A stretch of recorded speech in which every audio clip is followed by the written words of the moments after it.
Good morning, all, and welcome to this press conference with newly appointed West Indies women's head coach Shane Deitz and lead selector for women's and girls cricket, Mrs. Browne John, who you all would know over the years. So you can please raise your hand and we shall go according to chronological order. Chrisana, you're off the gate first, so you can go ahead and ask your question. Good morning. My first question is the lead selector, Browne John. I would like to know when the decision was made to stick with the successful squad against Ireland, if it was immediately following the series or in general before the women's CPL or during the women's CPL. I just want to know if there were any players in the women's CPL who actually had a chance of breaking into that squad based on their performances during the women's CPL. I can confirm. Good morning to everyone. I can confirm that the team was finalized during the week here. So since after the Ireland series, we have been looking at anybody who would have had a good performance in the CPL. We would have seen them. We have had players do a camp in between the Ireland series and the CPL, so they would also have been viewed and we would have seen what was happening there. So everyone had a chance to be selected for the Australia series. Thank you. Can I have one for head coach Najira? Is that okay? Sure. Yep. Okay. Hi coach. Hi everyone. If I didn't say hello first up, I would like to know if you've already determined the brand of cricket you want to play here, and if you think in this squad of 15 selected and the wider pool of players in the Caribbean that we currently have, if we do retain the talent to be effective in those positions that will be necessary to be effective in that brand of cricket that you've settled on. Yeah, good morning. It's a very good question. And the brand of cricket I really want to play is definitely the traditional West Indian calypso style of play, attacking, taking it to the opposition and getting on the front foot. It's why I've always coached cricket around the world, and that's not going to change here. It's a style of play I think that's effective. So the players will be definitely getting the message that we're here to win, and we're going to try to win by playing attacking, free-flowing cricket. That's going to take a little bit of time to maybe adjust to, or a few skill sets, upgrades in players, etc. But we'll work towards that, so they've got the ability to be able to play that style of cricket. And I think that's most successful around the world. Australia play at the moment in women's cricket. You know, they're scoring over 300 in ODIs and high 100s, 160, 180s in T20. So we're definitely going to follow that method and play that style of cricket and play the Caribbean way. Thank you. Cricket Forum, you had your hand up next, so you can go ahead. Good morning, everyone. Good morning. Yes. Coach, welcome to the West Indies. Thank you. Great to be here. You have said the nucleus is there to create a world-class competitive side. Who are those players that you saw as this nucleus? Yeah, I've only been here for the WCPL to see them live. I think this tour to Australia is going to be a great experience, a great opportunity for me to see the players firsthand against the world's best and against the teams that we have to beat, particularly Australia, who've been the last 5 years have dominated women's cricket around the world. So this was a great test for us to go up and for me to see the reality of where we're at and where we need to work on and what areas we need to improve, so we can formulate a plan in place, a long-term plan to work on players to get them up to that world-class elite level and challenge, Australia, England, and India, who are sort of the top three at the moment, and challenge for World Cups. Coach, I apologize if you did not hear that. Yeah. But I quoted you. You said that you have seen a nucleus, and I'm asking you, who are these players that make up that nucleus? Well, obviously, we've got a few players that are in the top of the world rankings, with Hayley and Stephanie, and Henry is also showing signs of being elite level cricketer. You know, so we've got some great spinners. So, you know, there's the nucleus there, as I said, and we've brought some younger players into that squad. So, like the experienced ones have been proven over time to be world class, but we need, as I said in my interview yesterday, up to 20 players who are world class. So there's a lot of players we've got to add to that. So I'm not going to go into too many more specific names, but there's a lot of young talent there, and we're working to get those up to the level of our top players. A present West Indies player have said that people and coaches have tried to change our laid-back and easygoing approach, but this is embedded in us. You have mentioned hard work. Or are those two things compatible? I don't know what's sort of happened in the past and what other coaches have done, so I'm not going to comment on that. But I think it's a non-negotiable that any standard of high-level international sport, you've got to work hard to have success. So it's not only work hard, it's work smart as well, and that's probably the key.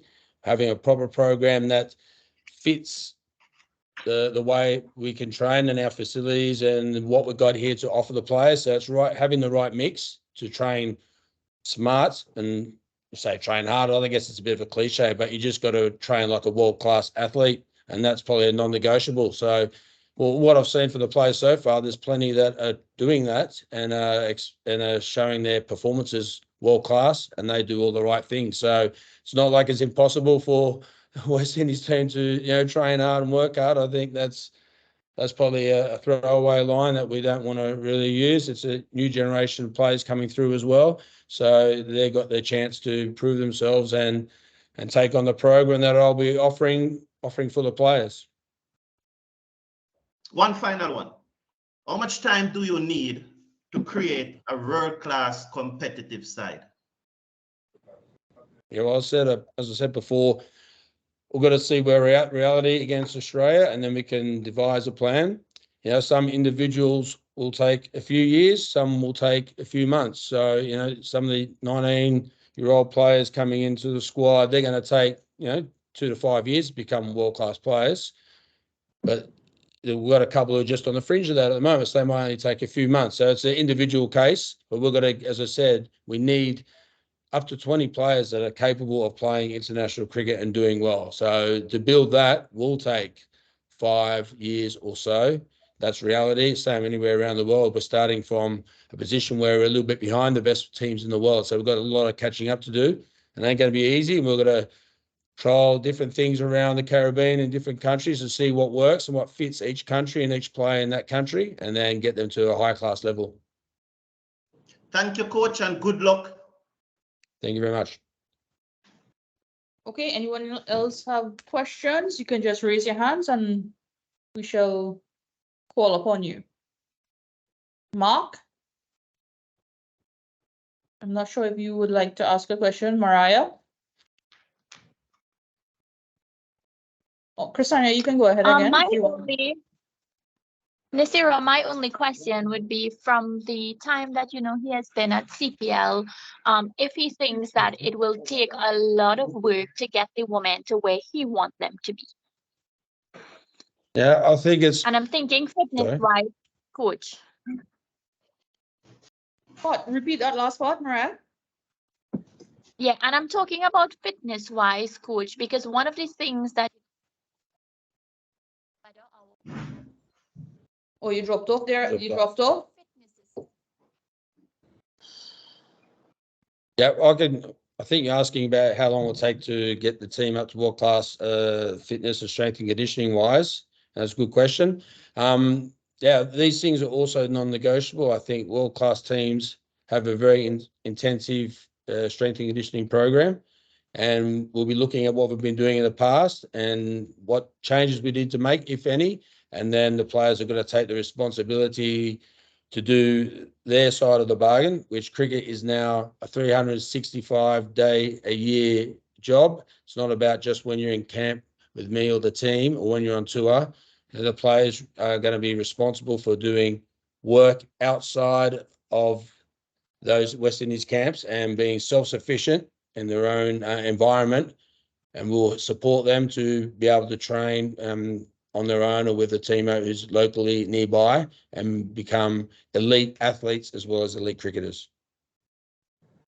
Okay, Ricardo, you can go ahead and ask your question. Yeah, thank you very much. Good morning, Ricardo Chambers here from Sportsmax TV.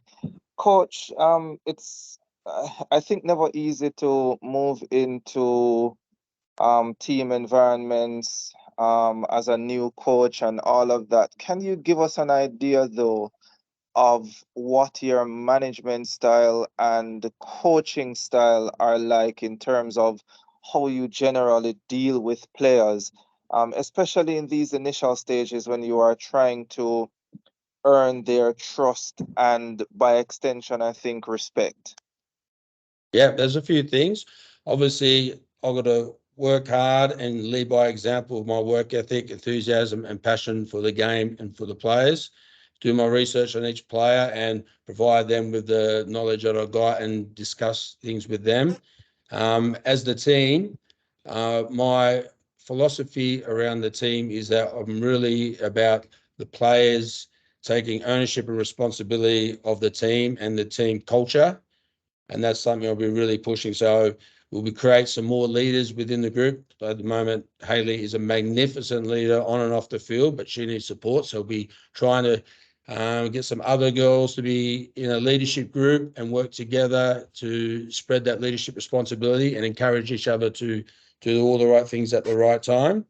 You know, as I said, they're young women who aren't children, so I'm not going to be treating them like children. We're definitely treating them like adults, and we'll have a great relationship, no doubt, on a adult coach level. And it's going to be really encouraging for me to give them a bit more responsibility and ownership of not only their cricket, but also their off-field responsibilities. So that will be one part of it. Obviously, the first tour, I'm not going to come over and take over everything. I've really got to sit back and observe and see the best way I can fit in within the team. I've only been here for a very short period of time and I'm just getting to know all the players and the different aspects of West Indies cricket. So it's going to take me a little time, but I'm trying to work out the best way I can fit to help the players and the team be the best they possibly can be. It's different in every country, and I've done, all around the world coaching. So I've got some experience in different areas, but every place is unique, and I've got to find what's unique here and how I can most get the best out of the whole environment, the whole team, and each player. If I could ask a follow-up, Coach, how excited are you about this job? And ultimately, how far do you think you can take this West Indies women's team? Yeah, I'm super excited about this role. I think we all know that the Caribbean West Indies cricket has a tradition of lots of talent, and my job and what I love about coaching is getting raw talent and turning it into international high standard cricketers and teams. So it's really exciting, and it's exactly the perfect role for me. If I had one job in the world, this is probably it. So I'm super excited for the opportunity. How far I could take it, I think the sky's the limit.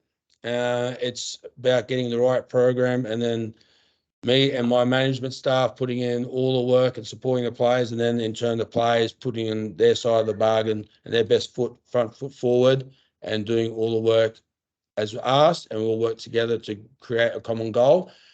Women's cricket now is more competitive than ever. I think, recently Sri Lanka have beaten England, Pakistan have beaten South Africa. So there's probably now 7 or 8 teams that could possibly win a World Cup. So it's very competitive. We just got to make sure we're in that top tier team. And every time we go to play either Australia or England, who's sort of the best at the moment, we're going in and we've got a massive chance of winning the game, not just hoping we'd win. So that's definitely where I want to take the team. And obviously we all want to win a World Cup, and I'm here to try to get the team to win a World Cup at some stage.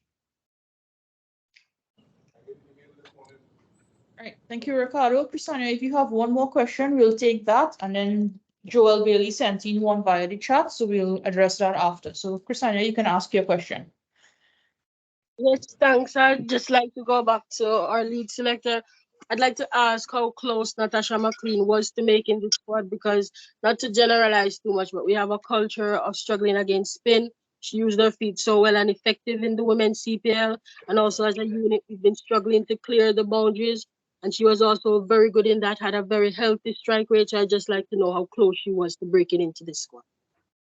Well, to answer your question, to say how close a player was, that is a difficult question to articulate here. What we do, we look at the combinations we have, we look at all the players who are available, and based on that, you would notice that our policy over the last couple of series, we have had a policy of, one, looking at our nucleus, some of the senior players that we have, and then also introducing some development players to the team. Because if we don't do that, we will end up in a situation where we have all our senior players going out at the same time and there's no development. So when the selectors sit, we take all of that into consideration, the senior players, the skill level, the development players, etc. And we come up with a 15 persons. So it is difficult to say who was close or who was not close. It's just that when you take everything into consideration, this is the best 15 we think we have at this point in time to go into this series, taking into consideration experience and our development trust. Okay, thank you. Okay, Joel Bailey wanted to know, Coach, this is for you. He said, would you recommend more cricket for West Indies players in terms of regional and territorial levels? Yeah, I think more cricket is better as long as it fits in the program. It's got to be good competitive cricket at a high level. So that's what's really important. I think like the WCPL was exactly that, with some good overseas players. I'm yet to witness the local competition, so that's going to happen soon, early next year, and that's going to be really exciting to watch.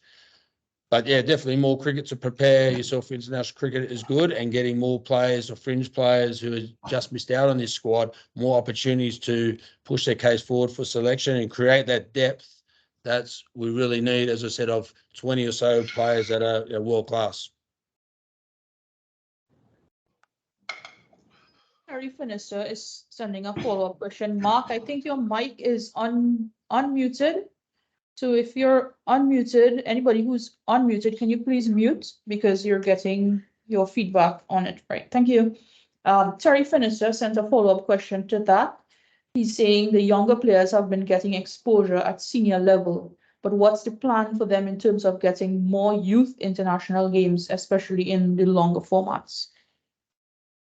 Yeah, I'm not really sure yet what the plan is for more youth cricket and the formats. I know, we're getting academy set up, and there's some academy contracts possibly coming out, which is going to offer players a lot more opportunities to train and get exposed to different environments and different cricket. So that's something hopefully we're coming through and looks really positive. And I'm not sure about a lot of the youth stuff yet. I've only been here for a week or so I'm trying to get everything ready for Australia and then an A tour to Pakistan, which will have a lot of youth players there, which will be a great exposure for players as well. And that tour will be announced by the end of this week.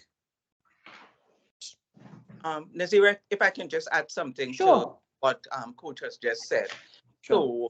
So that A tour that's going to be announced later this week has a lot of positives to it, because we will be able to expose some of the younger players.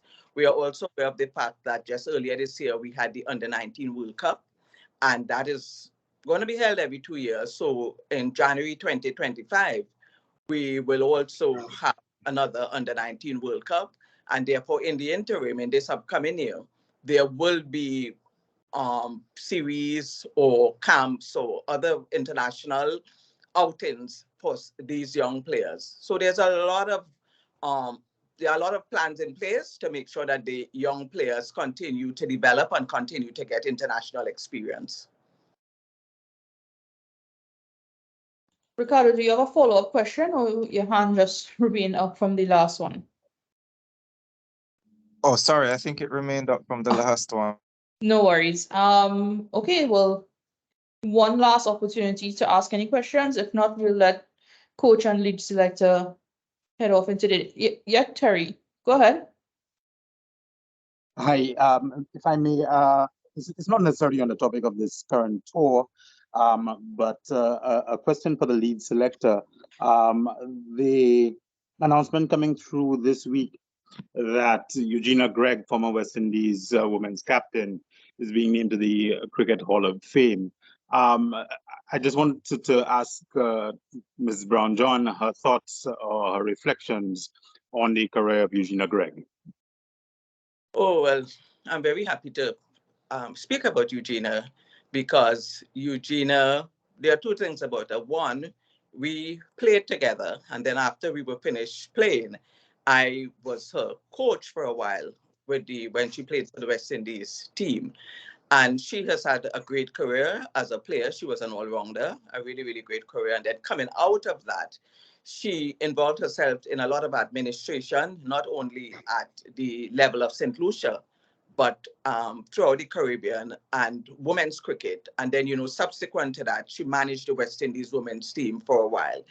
And post managing the team, I know she is still involved in cricket in St. Lucia. And I think it's not just women's cricket, but all cricket. So I think that Eugenia has had an illustrious career. And I think the award that she is being given and the entering into the Hall of Fame is something that is very positive and that is well deserved. Thank you. Thank you very much, Terry. We shall wrap that up for now. And any other information that becomes available, we will share it accordingly in the media chat or via a press release. So thank you very much for joining once again.